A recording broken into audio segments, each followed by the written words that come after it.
നീ ഒരു കാര്യം ചെയ്. ആ എസ്കേയുടെ ഒരു ഫോട്ടോ എടുത്ത് കയ്യിൽ വെച്ചോ. പിന്നീട് മാലയിട്ട് ഭിത്തിയിൽ സൂക്ഷിക്കാം. നിങ്ങൾക്ക് ഭ്രാന്തോ? അതേടി, എനിക്ക് ഭ്രാന്ത. എന്റെ കൂടെ നിൽക്കേണ്ട സഹോദരി പോലും എന്റെ ശത്രുക്കളുടെ കൂടെ നിൽക്കുന്ന കണ്ട പിന്നെ ഞാൻ എന്ത് വേണം? ശത്രു ഏതാ മിത്രം ഏതാന്ന് നിങ്ങൾക്ക് തിരിച്ചറിയാൻ പറ്റാതെയാ. നിങ്ങളുടെ കൂടെ ഒരമ്മയുടെ വയറ്റിൽ ജനിക്കേണ്ടി വന്നല്ലോ എന്നാ ഇപ്പൊ എന്റെ സങ്കടം. സാരമില്ല, എനിക്കൊരു സഹോദരി ഉണ്ടായിരുന്നു.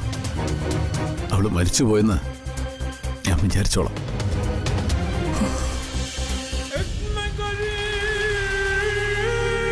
പക്ഷെ നീ ഒന്നോർത്തോ, പ്രിയയുടെ കല്യാണം ഞാൻ മുടക്കിയിരിക്കും, എന്തൊക്കെ സംഭവിച്ചാലും. അപ്പൊ പിന്നെ നിങ്ങൾക്കിനി ഹോസ്പിറ്റലിൽ നിന്ന് ഇറങ്ങാൻ നേരം ഉണ്ടാവില്ല എന്ന് ബോധ്യായി. എന്താ നീ പറഞ്ഞത്? ഈ കല്യാണം മുടക്കാൻ നിങ്ങൾ ശ്രമിച്ച നിങ്ങളെ പഞ്ഞിക്കിടുന്നുള്ള കാര്യത്തില് എനിക്ക് യാതൊരു സംശയവും ഇല്ല. ഈ പോക്ക് പോയ മിക്കവാറും നിങ്ങളുടെ ജോലിയും പോവും.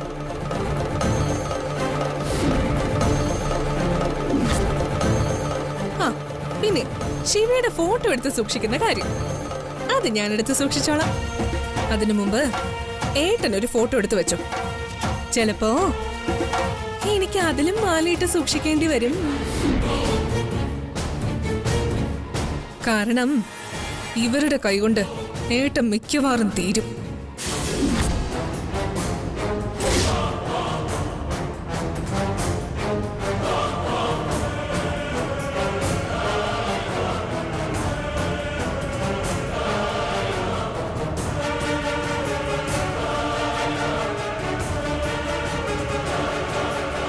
കൊള്ളാം. സ്വന്തം കൂടപ്പിറപ്പിനോട് വേണം ഇങ്ങനെ പെരുമാറാൻ. കൂടപ്പിറപ്പ് നല്ലത് ചെയ്താൽ കൂടെ നിൽക്കും, ഇല്ലെങ്കിൽ എതിർക്കുക തന്നെ ചെയ്യും. ഞങ്ങളൊക്കെ തിരിച്ചാ. സ്വന്തം കൂടപ്പിറപ്പിന് ഒരു കഷ്ടകാലം വരുമ്പോ ഇനി അതെന്ത് ചെയ്തിട്ടാണെങ്കിലും കൂടെ നിൽക്കണം.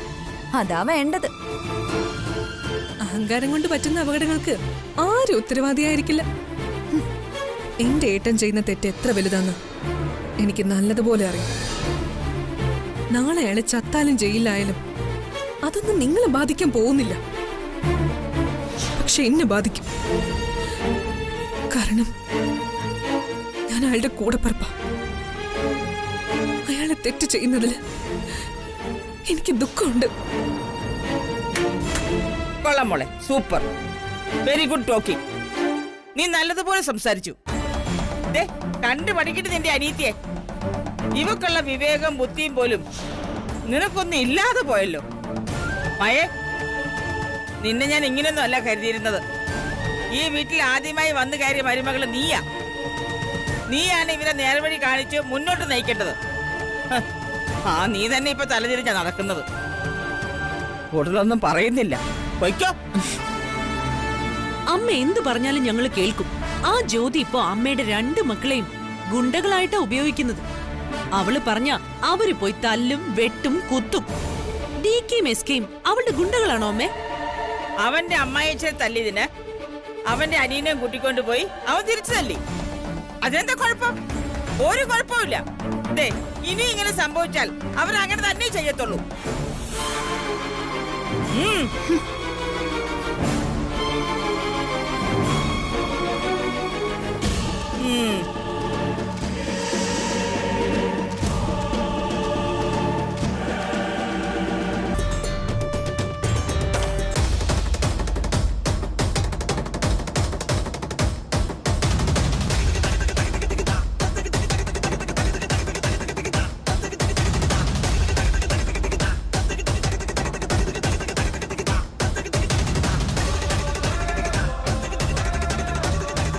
ഞാനെല്ലാം കേട്ടു.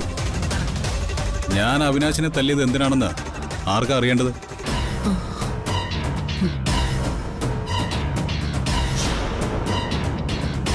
ഏട്ടത്തിയുടെ അച്ഛൻ ഏട്ടന് പിതൃതുല്യനാണ്. അദ്ദേഹത്തെ കൈവച്ചവനെ ഞാൻ പിന്നെ എന്ത് ചെയ്യണം? അയ്യോ, അതിന് ഞങ്ങളൊന്നും പറഞ്ഞില്ലല്ലോ. തല്ലുകൊണ്ട ആളും നമ്മുടെ ബന്ധു തന്നെയാണല്ലോ. അല്ല, ആരാ ബന്ധു? നമ്മളോട് സ്നേഹവും കരുണയും ഉള്ളവനായിരിക്കണം നമ്മുടെ ബന്ധു. അല്ലാതെ ശത്രുപക്ഷത്ത് നിന്ന് നമുക്കെതിരെ യുദ്ധം ചെയ്യുന്നവൻ എങ്ങനെ നമ്മുടെ ബന്ധുവാകും? സ്വന്തം സഹോദരി ഒരായുസ് മുഴുവൻ താമസിക്കേണ്ട വീടാണെന്ന് അറിഞ്ഞിട്ടും DK ഇല്ലാതാക്കാൻ വെല്ലുവിളി നടത്തുന്നവൻ എങ്ങനെ നമ്മുടെ ബന്ധുവാകും? ഏത് പ്രതിസന്ധിയിലും നമുക്ക് വേണ്ടി കൂടെ നിൽക്കുന്നവൻ, നമുക്കായി കരുതലും കാവലും തീർക്കുന്നവനാ, അവനാണ് നമ്മുടെ ബന്ധു.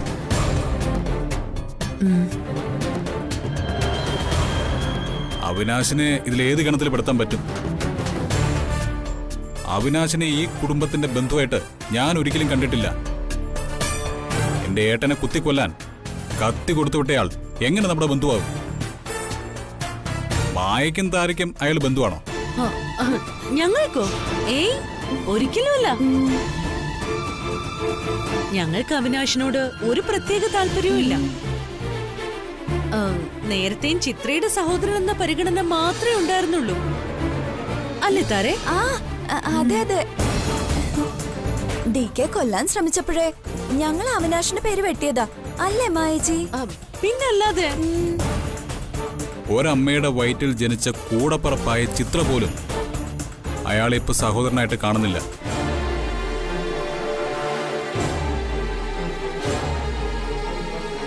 അവന് വേണ്ടിയുള്ള വക്കാലത്ത് പറച്ചിൽ ഇനി ഈ വീട്ടിൽ കേൾക്കരുത്.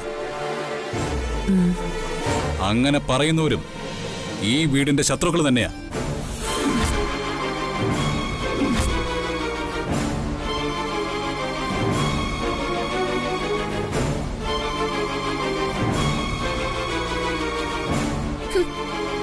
ഏട്ടത്തിയോടും അച്ഛനോടും എന്തൊരു സ്നേഹം. തൽക്കാലം അവിനാശിന്റെ ഒരു കാര്യവും ഇനി ഇവിടെ സംസാരിക്കണ്ട. നമ്മുടെ നിലനിൽപ്പ് കൂടി അപകടത്തിലാവും.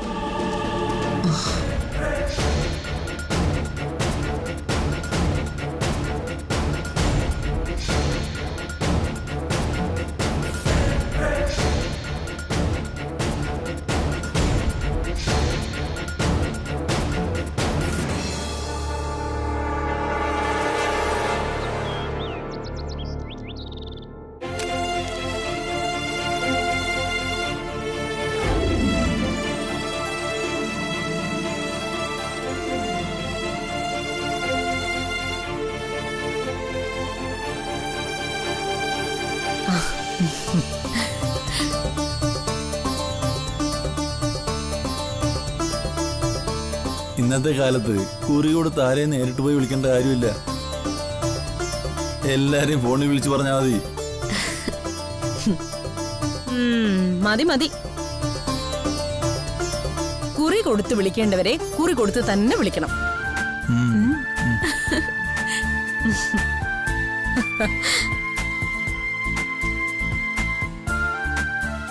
നല്ല ഭംഗിയുണ്ട്. അതെ, നാളെ മുതൽ തന്നെ വിളി തുടങ്ങണം. നമ്മളെ എല്ലാ ഫ്രണ്ട്സിനെയും വിളിക്കണം കേട്ടോ. കുറച്ച് ഫ്രണ്ട്സിനെയൊക്കെ വിളിച്ചിട്ടുണ്ട്. തലേ ദിവസം തന്നെ കുറച്ചു പേര് വരികയും ചെയ്യും. തലേ ദിവസം വരൂ? എന്റെ കുറച്ച് ക്ലോസ് ഫ്രണ്ട്സ് ഒക്കെ തലേ ദിവസം തന്നെ ഇങ്ങ് എത്തും. നാളെ 1-ാം തീയതി അല്ലേ? ഐശ്വര്യമായിട്ട് അമരാവതി തന്നെ നാളെ ആദ്യത്തെ കുറി കൊടുക്കണം. അയ്യോ, 1-ാം തീയതി അവിടെ കയറാൻ പോവാണോ? അതിന് ഞാൻ മാത്രമല്ലേ പോകുന്നുള്ളൂ, നിന്നെ കൊണ്ടുപോകുന്നില്ലല്ലോ. ഞാൻ കയറിയാൽ ഐശ്വര്യം ഉണ്ടാവത്തുള്ളൂ. ഓ പിന്നെ, നിങ്ങൾ വലിയൊരു ഐശ്വര്യക്കാരൻ. അതെ, എനിക്ക് വേറൊരു കാര്യം നിങ്ങൾ രണ്ടുപേരോടുമായിട്ട് പറയാനുണ്ട്.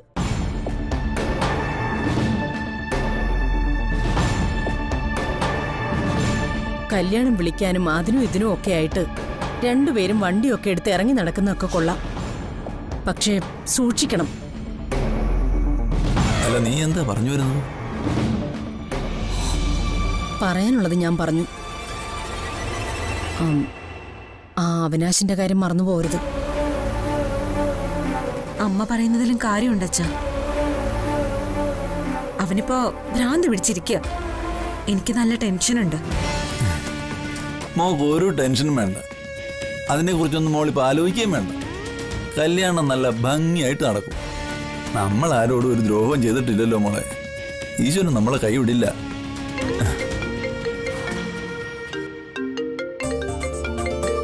ആരടി?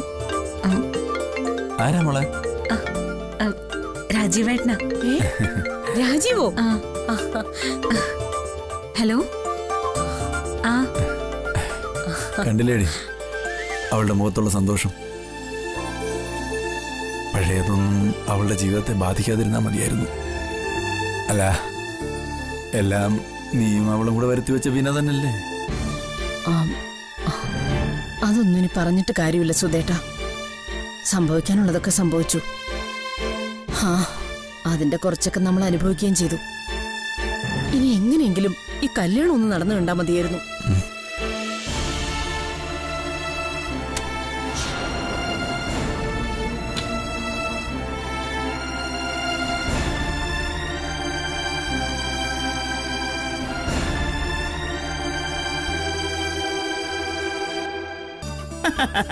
അങ്ങനെ കർക്കിടകം go, Chingam coming.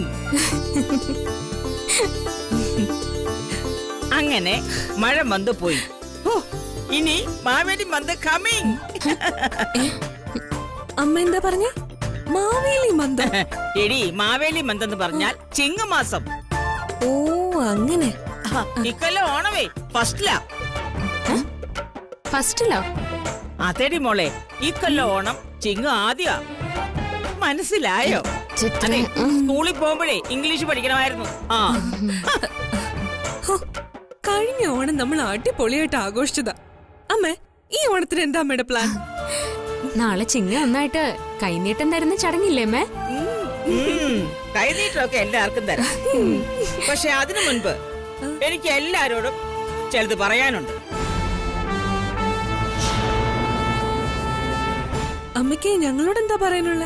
Not only you but also അവള് പറഞ്ഞ് കേൾക്കാനുള്ളതാ.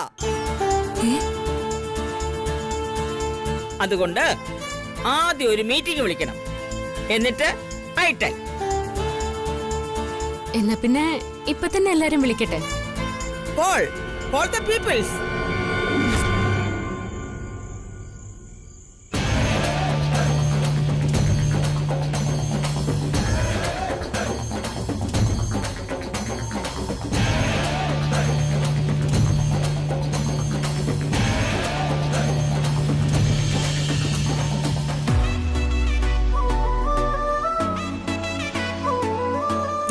എനിക്ക് നിങ്ങളോടെല്ലാം ഒരു കാര്യം പറയാനുണ്ട്.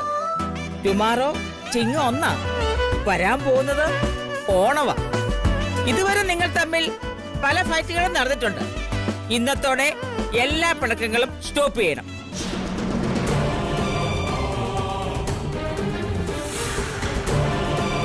എന്താ പറ്റില്ലേ?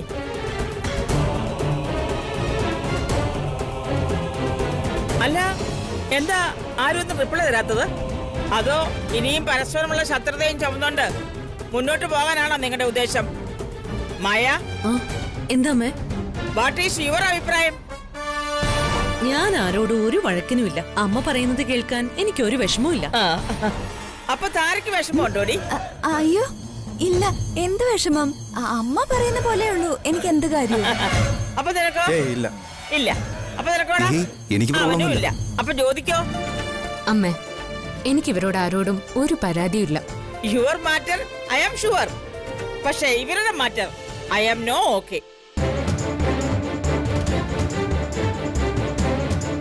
ഇല്ലമ്മേ, ഞങ്ങളായിട്ട് ആരോടും ഒരു വഴക്കിനും പോവില്ല.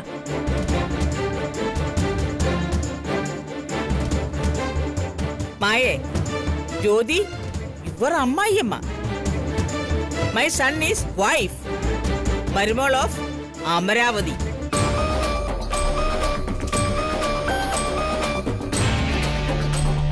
പിന്നെ ഒരമ്മായിയമ്മ.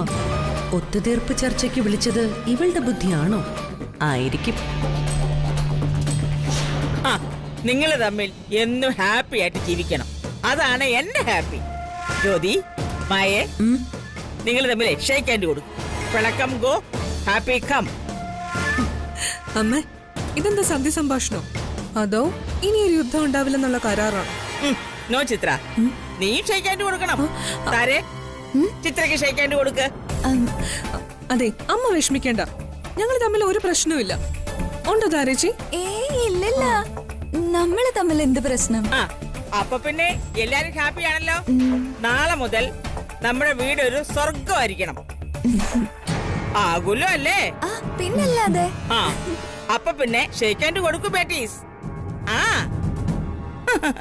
കൊടുക്ക കൊടുക്കണ.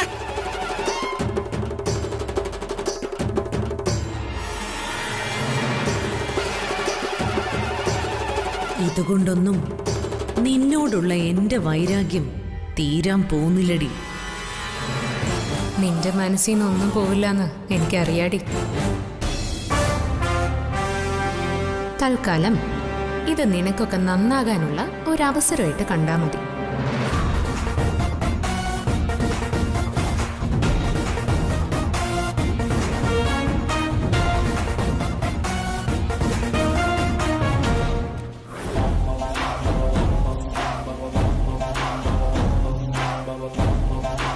അപ്പോ എവരിത്തിങ് ഓക്കെ.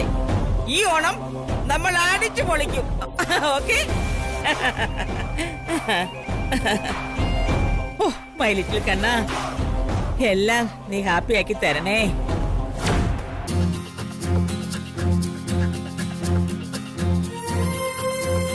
ഈ അമ്മയുടെ ഒരു തെറ്റിദ്ധാരണകളെ, കൈ കൊടുത്താൽ ശത്രുത മാറൂന്ന് അമ്മയോട് ആരാണാവോ പറഞ്ഞത്?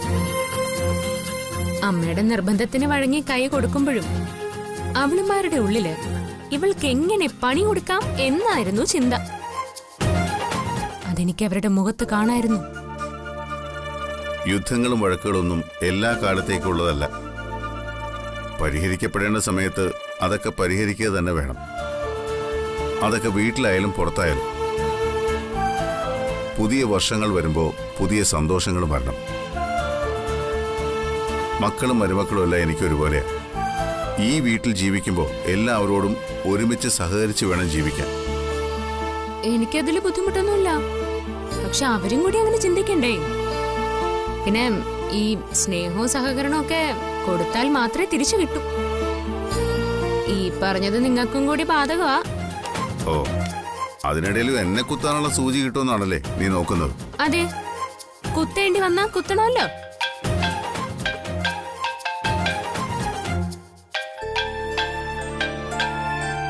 ഹലോ മോനെ, കല്യാണക്കുറി കിട്ടി. ഞാൻ അത് പറയാനാ വിളിച്ചത്. അതുമായിട്ട് നാളെ രാവിലെ ഞാൻ അങ്ങോട്ട് വരുന്നുണ്ട്. ഓ, ആയിക്കോട്ടെ. അപ്പോ രാവിലെ കാണാം. ഓ ശരി. നിന്റെ അച്ഛനാ വിളിച്ചത്, കല്യാണക്കുറി കിട്ടിയെന്ന്. ആ പറഞ്ഞതിൽ എന്താ ഒരു കാനം? ശരിക്കും എന്റെ അച്ഛൻ വിളിച്ചെന്ന് എന്നെ പറഞ്ഞതാണോ, അതോ എന്റെ അച്ഛനെ വിളിച്ചതാണോ? നിന്നെ പോലെ മറ്റുള്ളവരെ പരിഹസിക്കുന്ന ശീലം എനിക്കില്ല. അമ്മ പറഞ്ഞ പോലെ മക്കളും മരുമക്കളും എല്ലാവരും കൂടി താമസിക്കുന്ന വീടായത്. ഒരുമിച്ച് ജീവിക്കുമ്പോൾ അങ്ങോട്ടും ഇങ്ങോട്ടും അല്ലറ ചില്ലറ പ്രശ്നങ്ങളൊക്കെ ഉണ്ടാവും. നീ അവരോട് കുറച്ചുകൂടി സ്നേഹത്തോടെ പെരുമാറണം. ഞാൻ സ്നേഹത്തോടെ തന്നെയാ പെരുമാറുന്നത്. പിന്നെ ഇതിൽ കൂടുതൽ സ്നേഹം കാണിക്കാനൊന്നും എനിക്കറിയത്തില്ല. പിന്നെ സ്നേഹം കാണിക്കണം പോലും.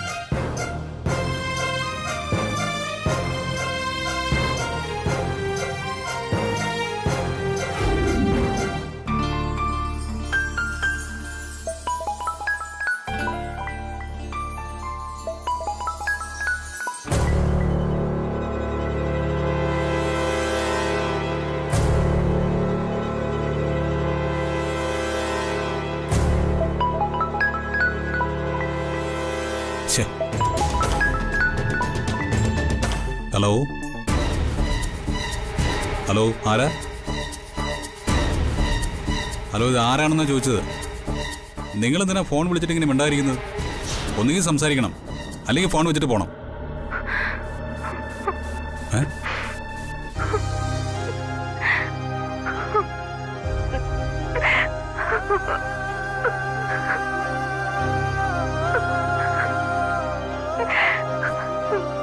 അമല, ശിവ, ശിവ